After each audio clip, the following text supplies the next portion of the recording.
Thanks for inviting us in. We want to begin tonight with a community remembering a 3-year-old boy who drowned in a pond on the northeast side of Indianapolis. Tonight, our Logan Gay saw the balloon release in his honor and shares the message from the boy's family. Gratitude for the precious life of Kamari. Courtney Dixon says it felt like deja vu when she got that call from her sister Corey last Sunday, telling her her nephew Kamari Williams was dead. His parents, Corey Bankhead and Damari Williams, lost their first child in 2019 after he was born premature. I never thought I would get that phone call again. He was the miracle my sister needed. Police say Corey came home last Sunday and found a door open and Kamari missing. She and a neighbor later found him in a retention pond. The neighbor pulled him out and started CPR. He was taken to the hospital and later died. Corey and Damari were awesome parents.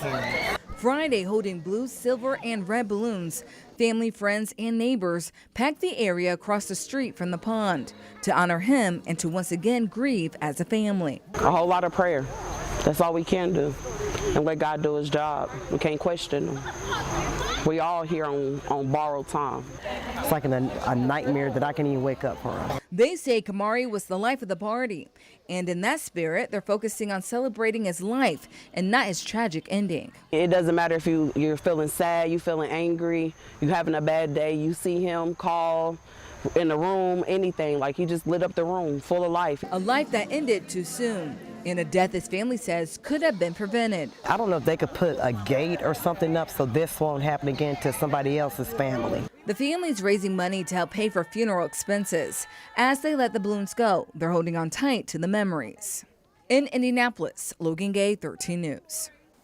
Today, an Indianapolis mom made her first court appearance on a neglect charge connected to the death of her 2-year-old son.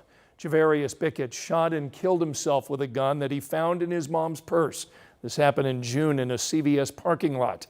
Now, 28-year-old Kiera Bickett is hoping the judge will allow her to keep caring for her 9-year-old daughter while she's awaiting trial.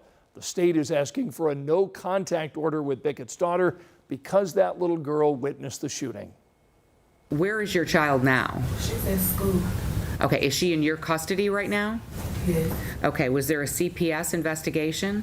The CPS said that it was a lady, a DCS lady. She said that it's no case open with my daughter. It was really just for my son because of my son's situation. Right. Okay.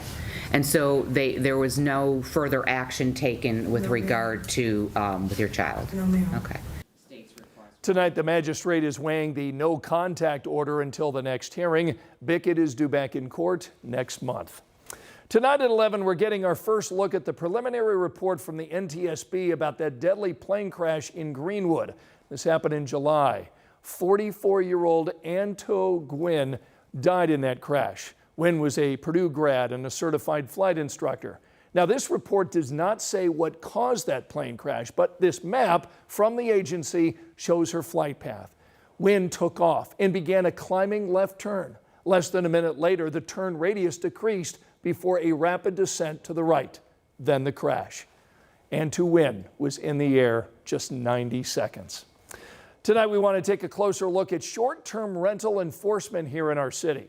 Residents at an apartment complex on the north side of Indianapolis have shared their concerns with 13 News after a teen was shot and killed over the weekend.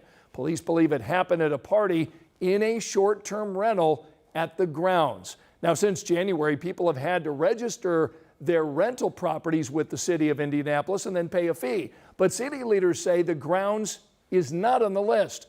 So when that happens, they say there are efforts to educate and get properties to comply.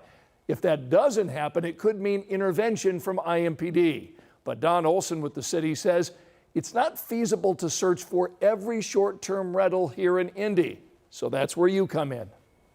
We rely on the public to let us know because unfortunately we don't know what we don't know. If a neighbor reaches out and says, hey, we have concerns about this Airbnb that's across the street, are they registered?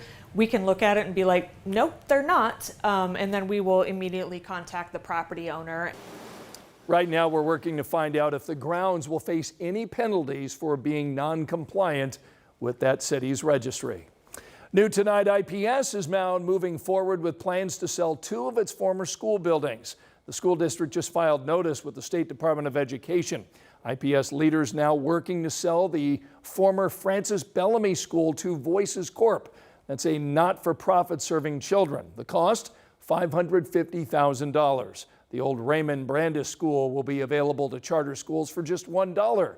Now, according to the district, Daymar Charter Academy has expressed interest, but IPS leaders say they don't have control over which, if any, charter school acquires the building.